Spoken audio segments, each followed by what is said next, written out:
Good afternoon, everyone. My name is Parker Smith, and I am the Tobacco Communications Coordinator for the Minnesota Department of Health.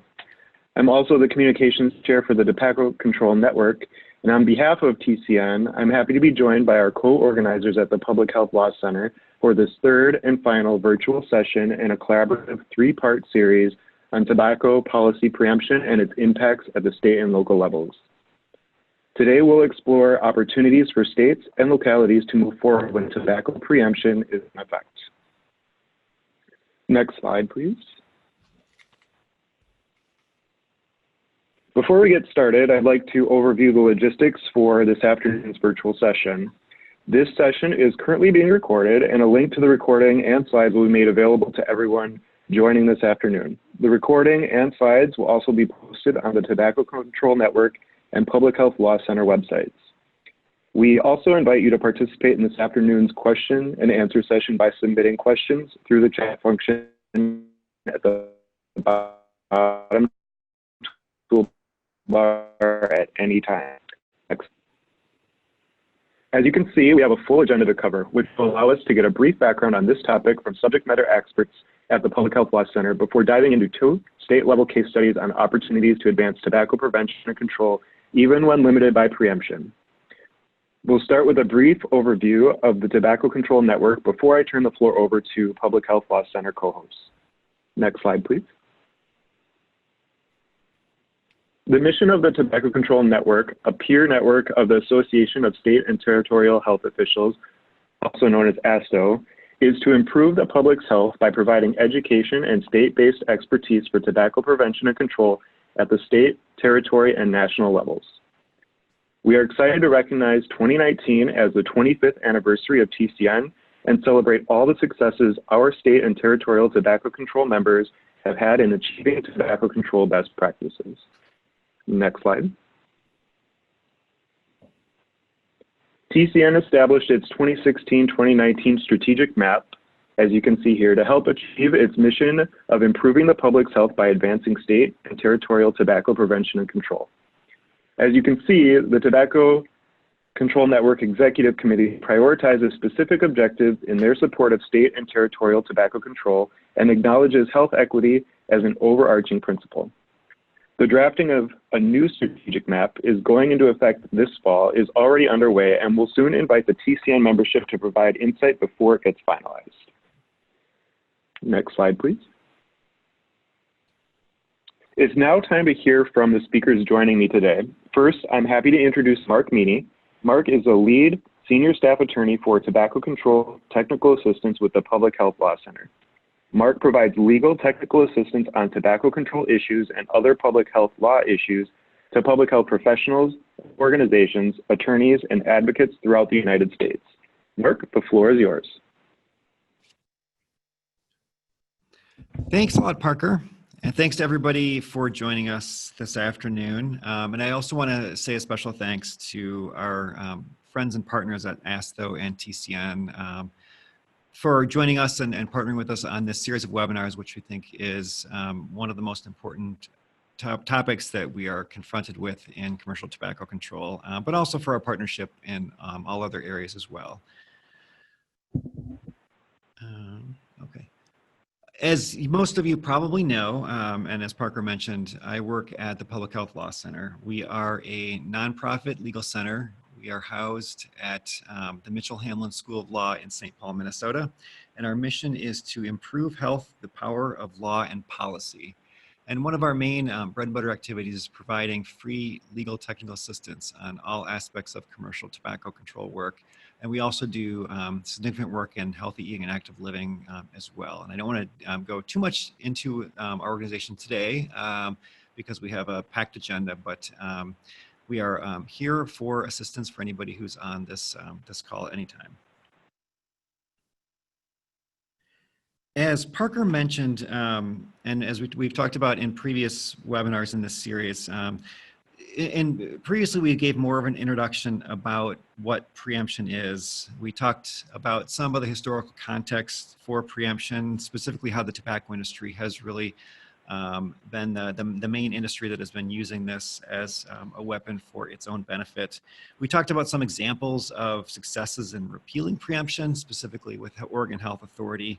And then we also talked about some really disappointing illustrations of the kind of the new wave of preemption, and where we're seeing it in jurisdictions that have historically been passing some of the most progressive tobacco control policies. We've talked about some of the renewed interest in many areas, including the industry in establishing preemptive laws. And so today I'm going to talk, switch a little bit more, and I'm going to talk more briefly about some of the court cases that focused on claims of preemption. So one of the most common questions that we receive here at the Public Health Law Center is a very obvious one, is that can we do this? Jurisdictions will contact us and say, we know we have some preemption in our state law, but what about a tobacco 21 law, or what about a flavor law? Is that something that we can do? And it's obviously a very understandable question, and it seems like a very obvious one that any lawyer should be able to answer. But I think that's sort of at the crux of why this is such an important and difficult policy area. Because unfortunately, one of the biggest problems with preemption is that it comes in so many different forms that we often don't know the scope of it until there is litigation. And since nobody likes to be sued, the result of that is that in many cases, we don't really get clarity on how wide the preemption is, because communities will steer clear of anywhere where there's that kind of fog of preemption. And that's obviously a bad outcome for public health, but it's exactly what the tobacco industry wants. And when I talk about the difficulty in interpreting preemptive laws, I don't mean that we can't do it. We certainly do all the time. And in most cases, we can get a pretty good sense of where those lines are drawn. And traditionally, and I think this is an important point, is that courts typically don't find preemption unless it's pretty clear, and they shouldn't. Either there's going to be a direct conflict, or there's some clear record that the legislature intended to occupy the entire field or to preempt a partial area of the field. So either there's a direct conflict so that the laws can't coexist, or there shouldn't be preemption. So if the laws can coexist, conversely, then they should be able to. Unfortunately, more recently, we are seeing more instances where courts haven't been making decisions on that in that same way, and we've been very concerned about that. That further emphasizes the need to avoid any preemption from the outset. And we've long known that the most progressive and the best policies start at the local level, where they're tweaked and they're adopted by other communities. They ultimately kind of move up to the state level and hopefully the federal government. And we've also known that tobacco industry has made preemption a priority for the past 35 years. And all of our work, and I think, for all of us in the commercial tobacco realm, all of our work is done really through a health equity lens. We know that the industry has directly targeted certain communities and created significant health disparities. And without addressing those, the disparities are going to continue to be exacerbated. And so doing that really requires the communities that are closest to the policies, and the communities who know what the population is and what the needs are, must have that authority to address those needs.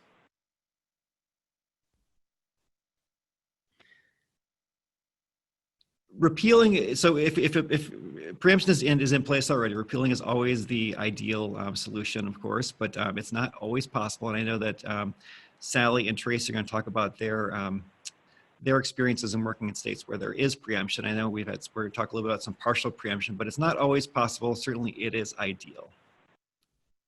And then I would say the other part of this is we want to make sure that we don't leave it to chance, that we want to ensure that when there's new legislation that there is anti-preemption language. Okay, so we know we work in a field that is extraordinarily litigious, an industry that has benefited from filing lawsuits or threatening to file lawsuits for many, many years. They have deep pockets. They don't have any concern with just extending the time frame, and they have the capacity to do that. So we know litigation is always a part of all the work that we do.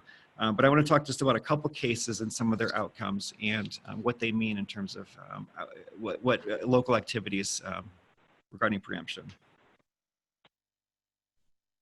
So the first one is in Wisconsin. It's U.S. Oil versus the city of Fond du Lac. And this has been a really important case for many years for us. So to give you a little bit of background, in 1993, the city of Fond du Lac, Wisconsin passed an ordinance requiring that single packs of cigarettes had to be sold from behind the counter. So basically no self-service displays for single packs. U.S. Oil filed lawsuit arguing that since the state had enacted comprehensive tobacco regulations, the city had overstepped its police powers, which is typically how many of our laws, the authority under which many local laws are established. The district court agreed with U.S. Oil and said that the ordinance violated state law, so it was preempted. So it was appealed by the city to the Court of Appeals. And in that case, the Court of Appeals looked at two things. They looked at whether the legislature had declared that this was an area of statewide concern, which would then mean that the city's home rule authority might not exist. And then if that were the case, if this was an issue of statewide concern, whether the city was required to strictly conform to that state law. So what was kind of a surprise decision for us is that the court looked to the tax section of state law, not to where there was more likely preemptive language in the minimum age law, but they looked to the tax section, which said that that cigarette tax statutes were an issue of statewide concern. They required uniform regulation. And the court then applied that to all aspects of tobacco distribution, coming up with a very, very broad interpretation. The court then had to decide whether that requirement also meant that local laws had to strictly conform or had to be identical to statewide laws, or that local laws couldn't go beyond. And so this was an area where the state law was certainly, I think, more than arguably silent. And so I think, again, there was a pretty strong argument that this would fall outside of that, even that broad interpretation that the court had made. And unfortunately, that's how the court decided. They decided that it was an issue of statewide concern and that they had to strictly conform even in the absence of a state law. So the court did strike down the ordinance in Fond du Lac. And I think what's interesting, though, and I would like to read to you just the last line of the court's decision in that case, because I think while they punted it back to the legislature, really understanding the importance of the case. So it says, although the legislature's adherence to this policy may be an unwise course considering how it restricts localities such as Fond du Lac from taking affirmative steps toward ending illegal teenage tobacco use, the resolution of this problem will have to arise from the political process. So they understood the implications of it, but still weren't willing. They still made this broad ruling, which ended up preempting a lot of local activity in Wisconsin. And we're now 23 years later, and that policy and that decision is still law in Wisconsin. So I think you can see, even in an area where it looks like there's very narrow preemption, the courts can interpret it very broadly, which is unfortunate. Next, I want to talk about a couple cases that went in the opposite direction. The first one is in South Carolina, where South Carolina has a, next slide, please. South Carolina has a provision in its youth access law stating that any laws, ordinances, or rules enacted pertaining to tobacco products, and later was added this alternative nicotine products, may not supersede state law or regulation. In the meantime, the city of Greenville, South Carolina, which was the first city in the state to pass a local smoke-free law, in 2006, Greenville amended its smoke-free law to include bars and restaurants. The city was then sued on preemption arguments using this language, which was from the youth access section of the law. There, the court said that to find field preemption, the legislature must make that intent clear, which was not the case here.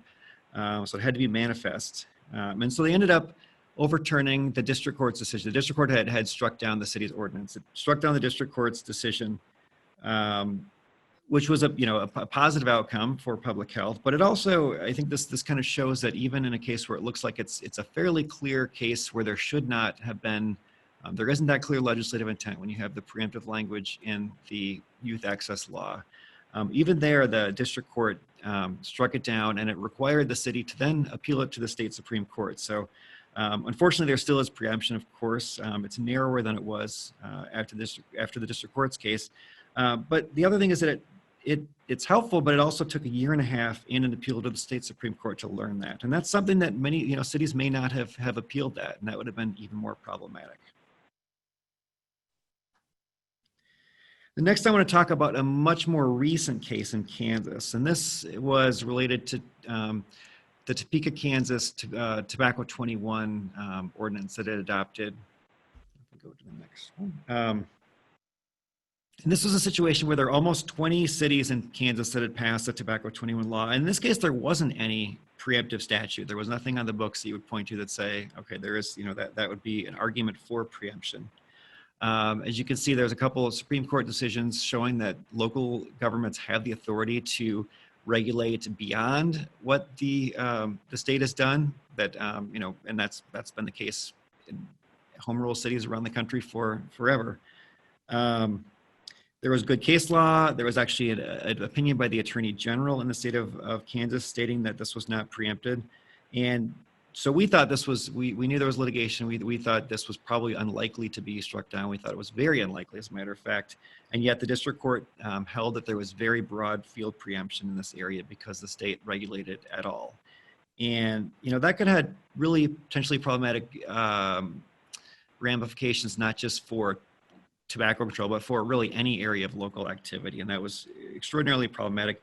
Thankfully, this was overturned just last month, the state Supreme Court. They did appeal it. It went to the state Supreme Court, and this decision was overturned. But so for the last 15 or 16 months, I think there have been 20-some communities in Kansas that didn't know if their laws were going to be valid or not. And again, that's problematic, it's costly, and it sets back the momentum for these types of policies.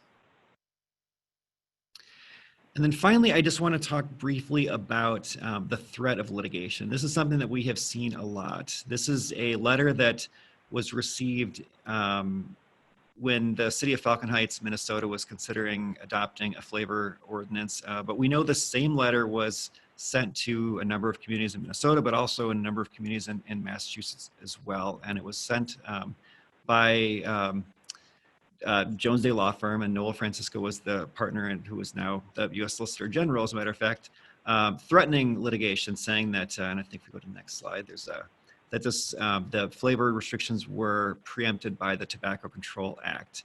And we did not believe this was the case, and there was never any litigation, or there has not yet been litigation on these policies. But I guess the takeaway point here is that we know that they're willing to just send these letters out, these threatening letters to communities, and we have no idea what the impact of them could be. How many communities don't take the action, or are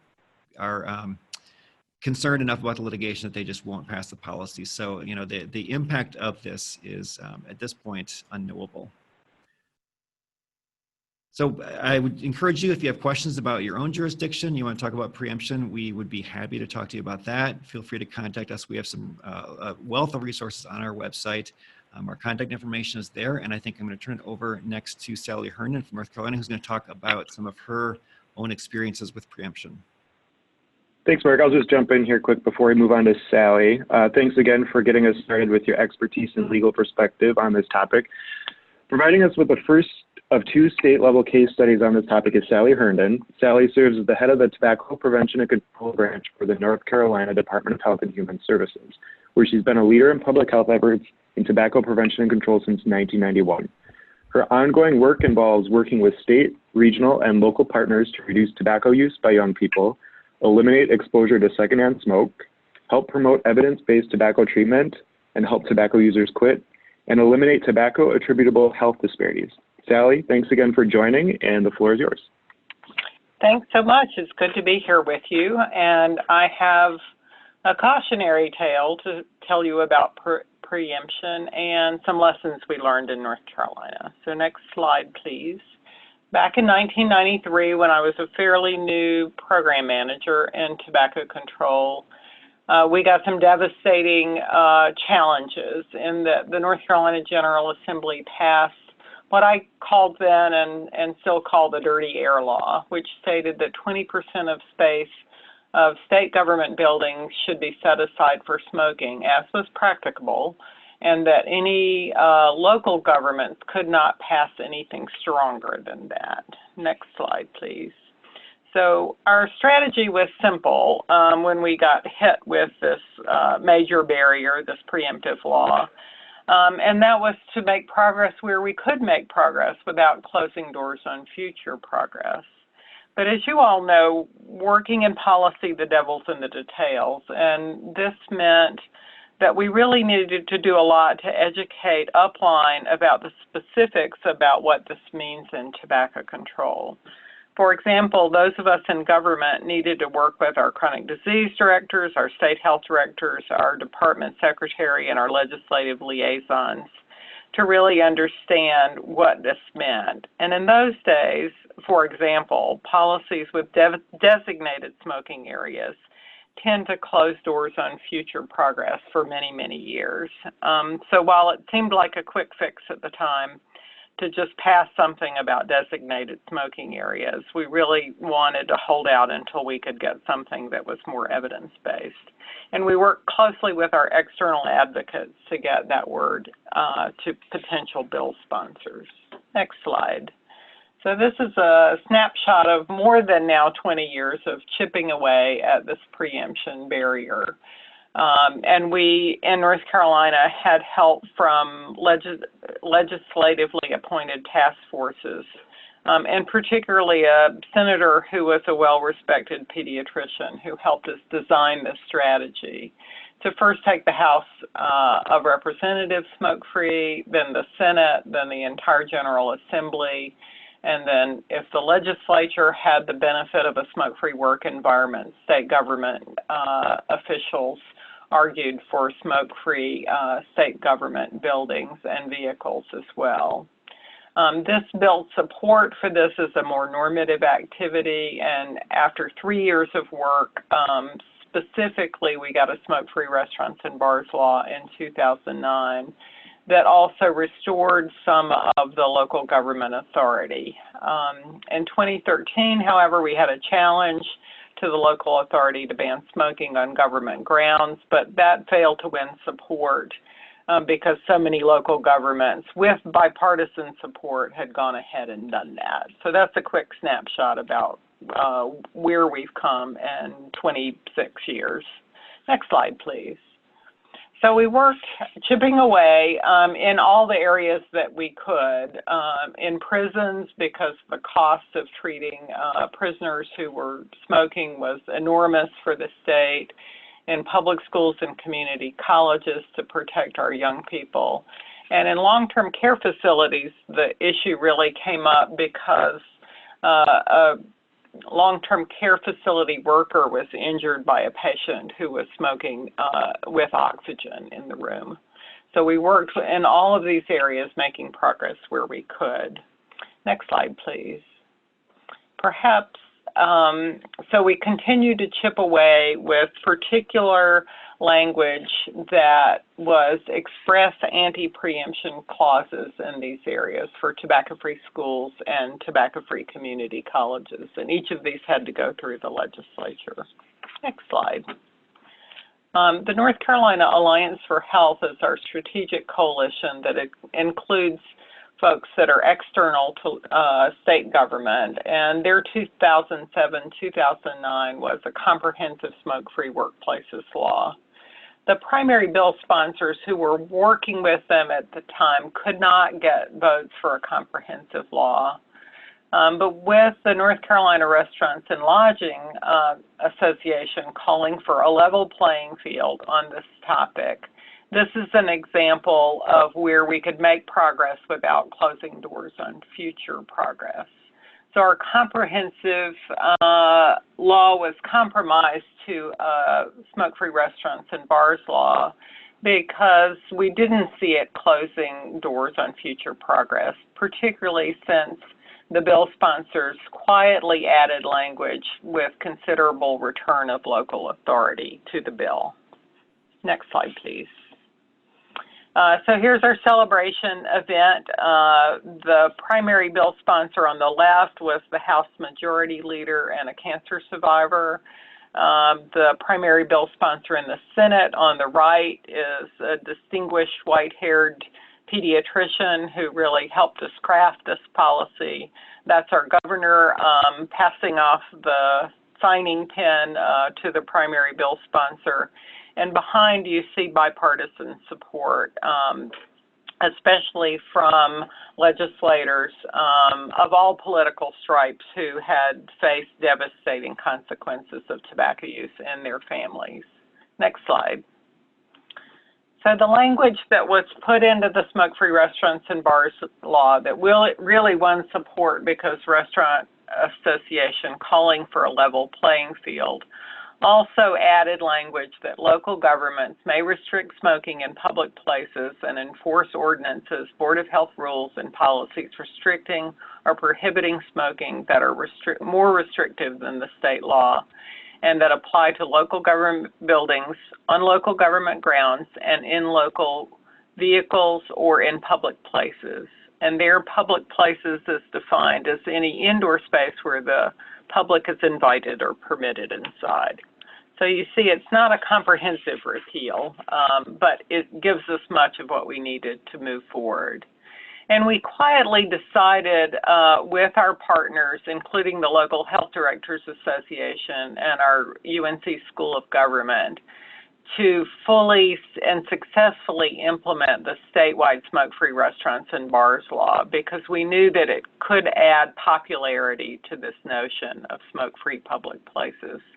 And as you can see, we did exactly that. We got strong support from the public, from the business community. We even were able to show that weekly average emergency room visits from heart attacks declined by 21% the year the law went into effect. We found some businesses even said it really helped business rather than hurt it. Next slide, please. So with a full year of implementation under our belt and having it going well, we continued every year and still to this day celebrate the success of the smoke-free restaurants and bars law. But then and only then did we begin to really implement the local government authority that had been applied in this new law, and that just restates what the law allowed. Next slide, please. So one of the things we did to help build support for local regulations for smoke-free and tobacco-free communities, counties, and municipalities was to create an interactive map and dashboards that could be designed and tailored per the conversation that was happening at the local government level. Next slide, please. So these maps became very important, and as with many states, North Carolina local leaders are influenced by each other, and local health directors helped define what communities or mirror communities to their communities, and this helps us move this evidence-based policy at a local level from community to community. Having the maps up and out there and available really helps build support. And we can, next slide please, we can pull this on any of the categories, the government buildings, government grounds, and public places. Next slide. We can also even break it down to our public health regions so we can zoom in and see a little bit more about both the counties and the municipalities in a smaller geographic area. Next slide. And then we can do it specifically for municipalities. Region 4, for example, is getting a lot of traction working with its municipalities because of some leadership that's happened at the municipal level. Next slide. And then one of the other tools that's been really helpful is just putting this map into a dashboard format and showing communities, either counties or municipalities, in comparison to each other, where you might look at the counties or municipalities that influence your county or your municipality and vice versa. So it can be really customized for the peer counties or for geographic regions. Next slide, please. So this is an example of Wake County, who used the dashboards to inspire tobacco-free policy change by asking us to develop a dashboard with the counties that are most like the ones that would influence Wake County commissioners. Wake County is a big county, a populous county, and they wanted to see it in comparison to the other larger counties that have larger populations. And it worked. Next slide. So just in case you're wondering, back in 1993 and then 2009 when these laws were passed, e-cigarettes were not a big thing. Sorry, next slide, please. E-cigarettes were not a big thing, but we were never preempted on the aspect of prohibiting e-cigarettes or smokeless tobacco. So as we have built support for smoke-free government buildings, grounds, and public places, local governments have also added smokeless tobacco and e-cigarettes to their local regulations to prohibit those products as well. And on the next slide, you can see all the communities in North Carolina, both by county and municipalities, that have done that as of March of this year. And this was one of the slides that caused the legislation that was proposed to repeal the authority for government grounds to be tabled. Once they saw how many communities were already doing this, they stopped working on that. Next slide, please. So we're continuing this campaign and continuing to work with local leadership, whether they're county or municipal, to really march forth for healthy air in all the places where we have local authority, government buildings, government grounds, and public places. And we have a little fun with this campaign. Wonder if anybody knows what the significance of calling this the March 4th campaign is. Well, we had a little fun with this, and we had a punster who worked with us for many years who talked about March 4th as being the only day of the year that tells you what to do to March 4th. And on March 4th of last year was the day that the Department of Justice required corrective statements to be published in national media on the real health concerns of secondhand smoke. So that's why the March 4th campaign was born that year. Thank you very much. I have a couple of resources for you on the last slide. We wrote a guide about preemption and public health at the request of the Americans for Non-Smokers' Rights with the North Carolina Alliance for Health back in 2013. And our strategic process is always guided by 9 strategy questions, which is tremendously helpful strategic planning guide. If you haven't come across it, I urge you to Google it and look it up. Thanks so much. Great. Thank you, Sally, for your valuable perspective from North Carolina. Next slide, please. Last but not least, I'd like to introduce Tracy Strader. From 2002 until 2017, Tracy served as the Executive Director of the Oklahoma Tobacco Settlement Endowment Trust, a public trust created by state voters in year 2000 to use funds from the Tobacco Master Settlement Agreement to improve the health of Oklahomans. Tracy now works as a public health consultant. Tracy, thanks for joining us. Thank you, Parker. Well, good afternoon, everybody, and I do want to thank the Public Health Law Center and TCN for hosting this incredible series. If you all have not participated in the previous webinars, I really recommend that you go back and listen or watch the recording.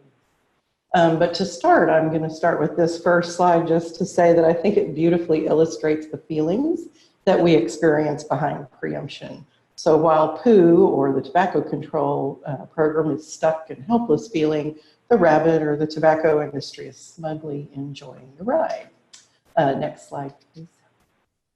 So by way of a brief background, the tobacco industry's preemption efforts in Oklahoma go back at least as far as 1987, when the Tulsa City Council attempted to pass one of the strongest local ordinances on clean indoor air. But the industry then quickly supported very weak legislation at the state capitol. And they were successful in not only diluting the Tulsa ordinance, but ultimately passing the Oklahoma Smoking in Public Places Act, which actually kind of guarantees smoking, but also with preemption that same year. So that was 1987. Next slide, please. And then in 1994, along came our Oklahoma Prevention of Youth Access to Tobacco Act, which I also feel kind of guarantees youth access to tobacco. But this preempted everything we know about having an impact on advertising and point of sale issues as well. So that was 94. Next slide. So when the Family Smoking Prevention and Tobacco Control Act was passed in 2009 at the federal level and repealed preemption at the federal level, you know, the states without preemption on point of sale and advertising were just celebrating to high heaven. And we in Oklahoma were still in shackles. And that was more than 15 years after the Youth Access Bill was passed and more than 20 years after the Smoking in Public Places Act was passed. So Oklahoma cities and towns just couldn't take advantage of this great opportunity in public health. And as you know, if you've been around any time at all, our progress in Oklahoma has moved very slowly. I will say, as one of my colleagues always says, preemption gives special interests more power than elected officials because it lasts for years to come through term limits, newly elected officials, and an entire sea change in our political landscape. And she says, preemption circumvents the electorate and people who believe in democracy should be mad as hell about it. I couldn't agree more. Next slide, please. So in my view, one of the biggest issues with preemption is that after people in the community and local lawmakers live with preemption so long, they actually just don't know what they're missing anymore. And Karen Gerard discussed in the first webinar in this series that when Oregon was hit with preemption, the community conversations just came to a dead stop, and that lasted for 6 years. In fact, they lost program funding over it. So preemption can just be so oppressive that a sort of learned helplessness sets in. And I know some or many of you are familiar with the book, A Beautiful Constraint. We can thank Tamitha Thomas Hasse for introducing us to that. But using those concepts out of A Beautiful Constraint, I'd say this was a time when we had to shift our thinking from can't because to can if. Next slide, please. And, you know, the problem is preemption isn't very sexy at all. It's complicated. It's a bunch of words buried into a variety of laws. And in 2002, when the Tobacco Settlement Trust was being established and we knew eventually we would have funding for a comprehensive tobacco control program, we had two questions on our minds. First, how do we make progress in spite of preemption? And second, how do we build some political and public will to repeal preemption when it feels like it takes an hour just to explain what it is? Next slide. So our progress, in spite of the constraints of preemption, has come in the form of coalitions working with a variety of community sectors to pass voluntary policy for the most part. So I consider this a door-to-door strategy with organizational policy, while we're simultaneously working with the voluntaries and advocates for state-level policies that we know are effective, such as comprehensive smoke-free and increased tobacco taxes. But this door-to-door organizational or voluntary policy strategy takes much more time, people, and money than public policy change to achieve our outcomes. And these tactics are really actions we'd all prefer to take in implementing a state or local law that's just been passed, rather than going this route to simply build support for policies in the future. And I should also mention that when we started our work, we began by asking city governments to pass ordinances that more or less mirrored our state law. And this may not be a recommended strategy, but it demonstrated community buy-in for tobacco control policies, and it gave everybody a chance firsthand to experience the constraints of preemption. Next slide. So our coalitions focused first on schools and city governments because they were public bodies. In addition, schools were the only sector that had express authority to regulate their own property, and we took advantage of that. This gave our local people experience in building relationships with local government officials, and beyond demonstrating the constraints of preemption, It also kept our issues in the public dialogue through a lot of media exposure that we would not otherwise have had. And just as an example, when the city attorney for the city of Oklahoma City determined that preemption prohibited the city from making their parks and recreational venues smoke-free or tobacco-free, they instead passed a resolution, which I believe is a more popular strategy these days than an ordinance that just mirrors state law. But once that resolution was passed, then they held a vote online for the signage that would be used to really garner more public awareness and support. And the signs were supported by the Tobacco Control Program. And then one other example is in 2015, when the bill to make all school property smoke-free was in process, a hostile legislator said to me, "Why do we even need TSET? We're getting this school bill passed without any opposition at all." And of course, there was no opposition because for the previous 10 years, TSET, the state health department, the voluntaries, and every organization and individual associated with tobacco control in our state had been working door to door with individual school districts. Next slide. So in 2011, we had our most recent full-on push to repeal preemption, at least around the smoke-free ordinances. The partners seemed to be more cohesive than ever, and we had strong vocal support from our governor, and we felt like we were really gaining some traction. But the bill was shot down in the very first committee meeting, and it was really kind of a joke. But that same year, the legislature repealed preemption just enough to expressly allow cities to regulate their own city-owned property, which I think our previous work had built the demand for that. Next slide. I'll also just mention executive orders as a lever.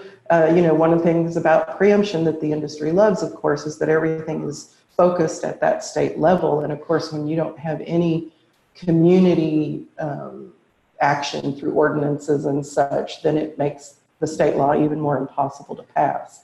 But we did have a very supportive governor, and she used the executive orders as a lever. So although she seemed to stand alone in a sea of legislators for her support for tobacco-free properties, she took her support to the next level by passing executive orders, which you can see ultimately became state law.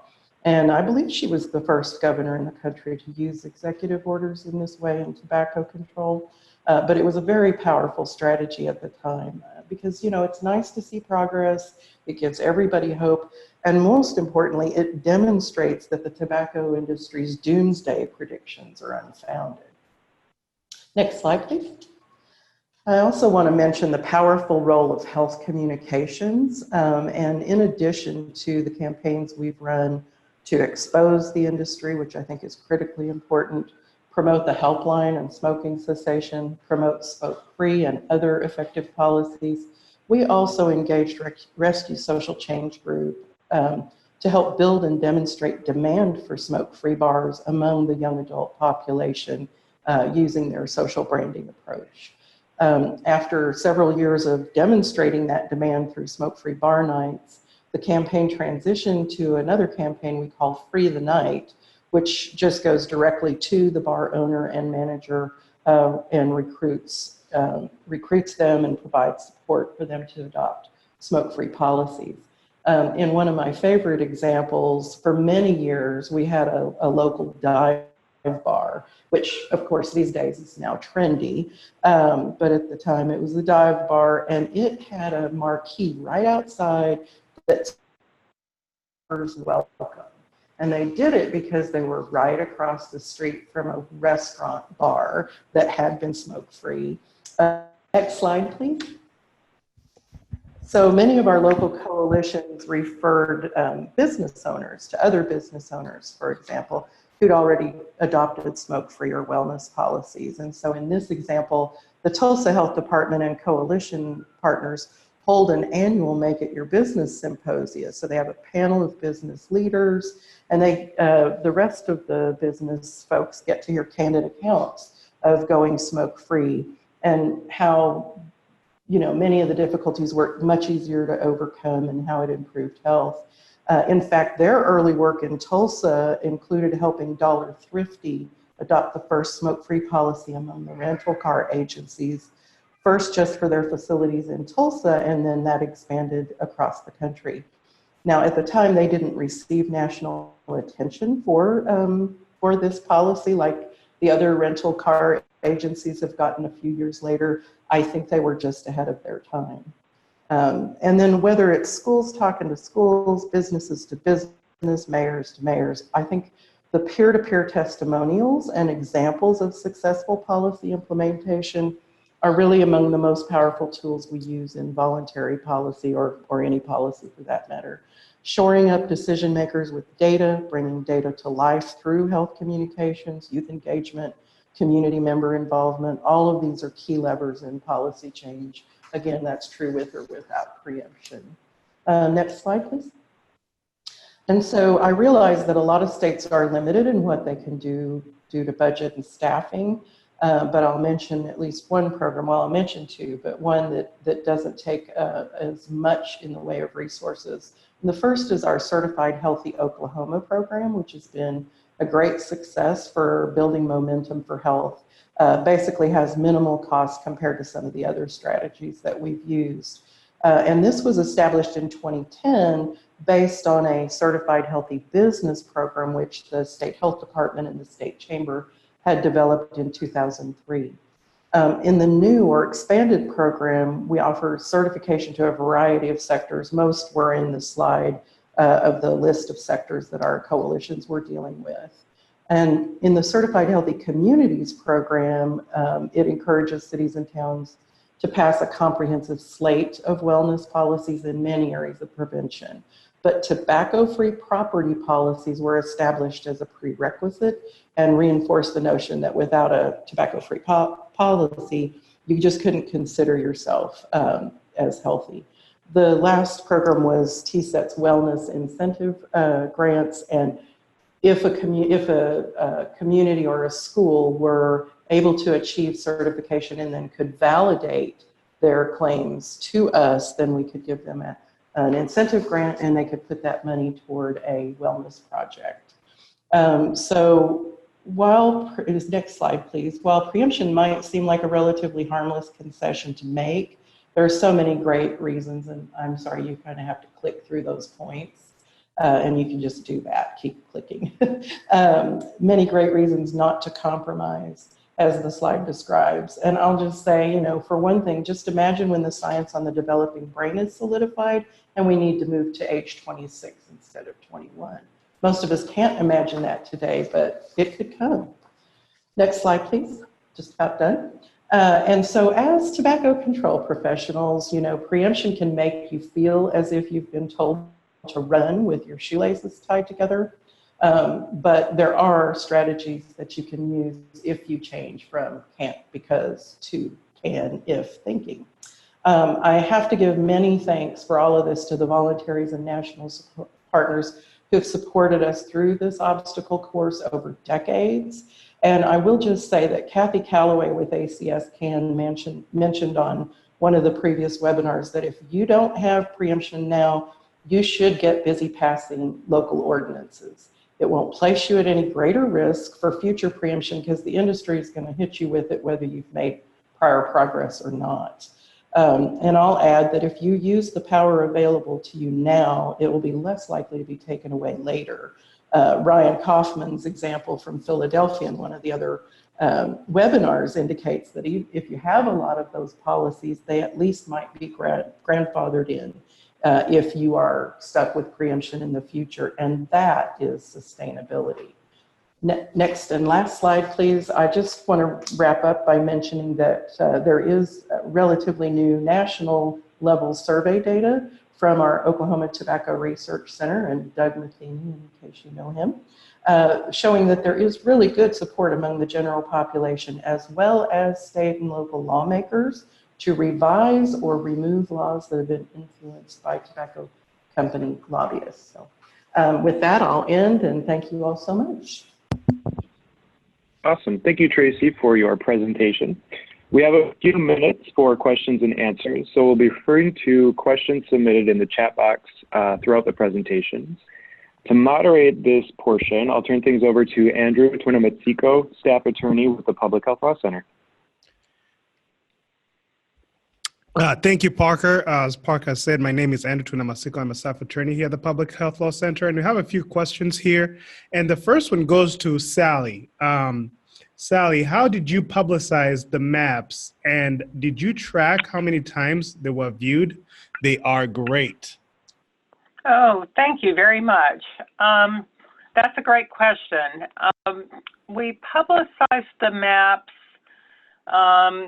through our local health directors and through our coalitions at the regional and local level.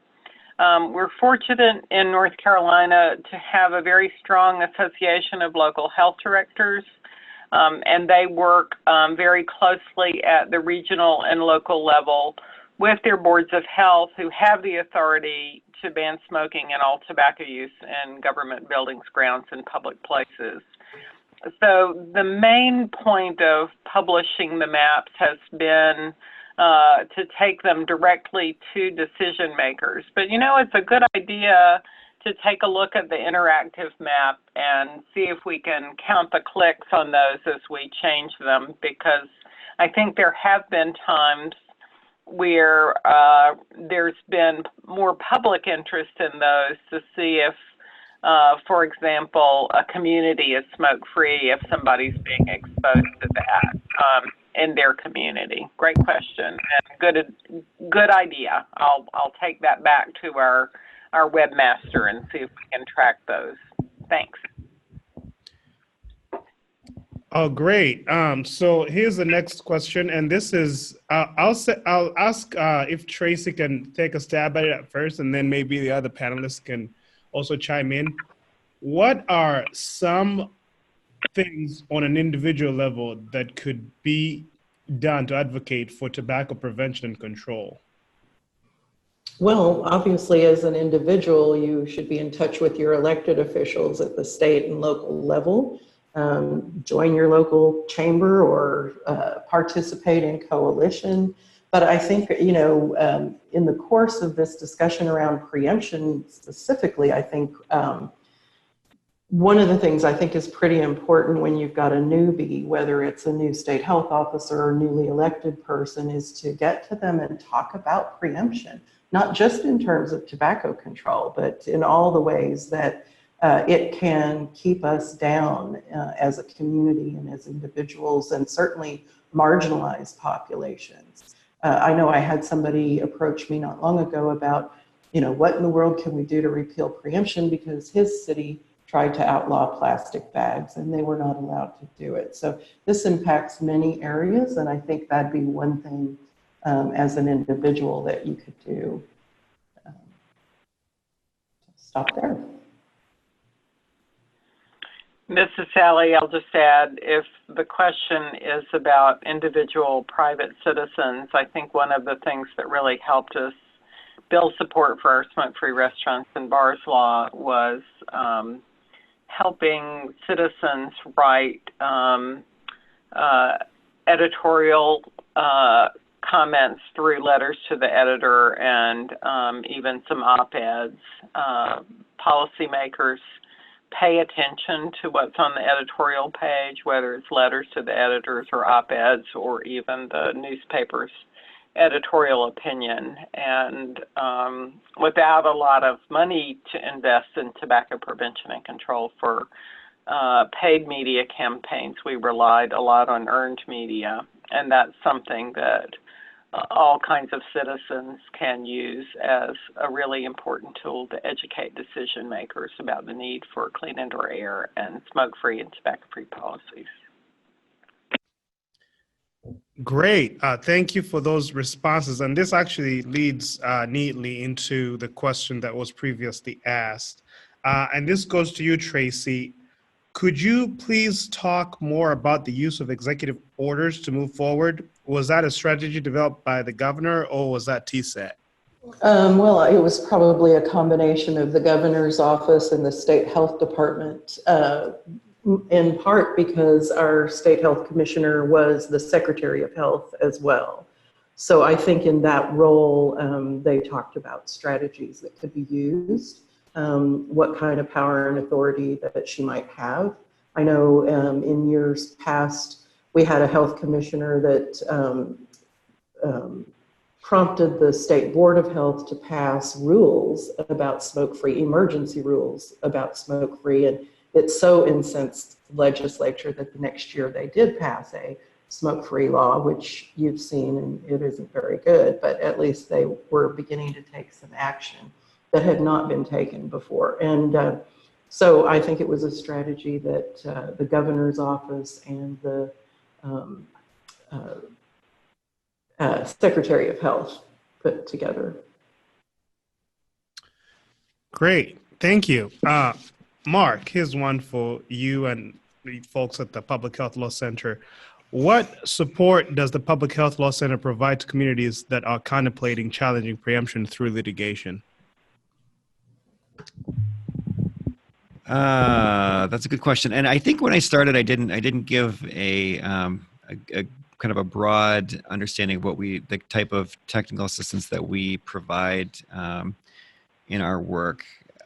But one thing that we help provide litigation support, but we don't do any direct client representation. So when communities are sued, or if there is litigation related to anything in commercial tobacco control, but specifically with preemption, I think the main area where we would assist you or would be in the development or drafting and filing of an amicus or friend of the court brief. And I think that's really an important part because it ensures that the public health message and the interest is going to be a part of the court's record. So that is one piece that we do. We also provide some other types of litigation support in helping people prepare for litigation. You know, we have a pretty good sense of what's happened around the country, what the impacts are, and so we can help in that capacity. But I think it's important to remember that there are other resources available that might be available to a community that's facing a lawsuit to help defend it as well. So I would encourage you, if you're in that situation, to contact us, and we can, there's certain parts of that we can provide support on, and there's also pieces that we might be able to direct you and connect you with other folks who might be able to provide the actual the direct representation and the support in that capacity too. Great, thank you. That's the questions that we have for today. So I'm gonna turn the things over back to, to Parker. But if you have any other questions, please submit them through the chat box on your screen. We have a few more minutes to go, and we're here for you.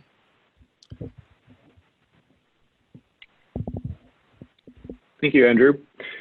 As we conclude, I'll provide a brief overview of the tobacco resources available on both the Public Health Law Center and TCN websites. The Public Health Law Center website, publichealthlawcenter.org, contains a number of resources dedicated specifically to tobacco policy preemption. These include a comprehensive tobacco preemption doctrine overview, a fact sheet on preemption and point of sale policy, and other overviews and one-page briefs on tobacco preemption. The same expertise that Public Health Law Center provided on today's virtual session is available in their host of online materials. Next slide. We also encourage everyone to visit the TCN website, tobaccocontrolnetwork.org. Next slide. The website offers a wide array of resources designed specifically for state and territorial tobacco control programs and their partners. TCN recently published a summary of brief and supplementary presentations summarizing key themes from the Workforce Development virtual series on tobacco industry marketing and sales tactics that TCN convened this spring. In addition, we're excited to announce that the TCN Executive Committee is currently finalizing a new strategic map that reflects the network's priorities for the next 3 years. We will also be looking for nominations starting next week for the 2019-2020 Executive Committee. If you'd like to join the TCN mailing list and receive the twice-monthly TCN newsletter, or if you have any questions about the resources available on the website, please reach out to us at tcn@asto.org. Next slide. This concludes today's virtual session and our three-part collaborative preemption series. I'd like to once again thank Mark Meany, Sally Herndon, Tracy Strader, and Andrew Twinamitsiko for being on today's virtual session. I would also like to thank all of the staff at ASTO and the Public Health Law Center who made this virtual session possible. Any general inquiries can be sent to the email address you see on the screen. And thank you for joining us, and enjoy the rest of your day.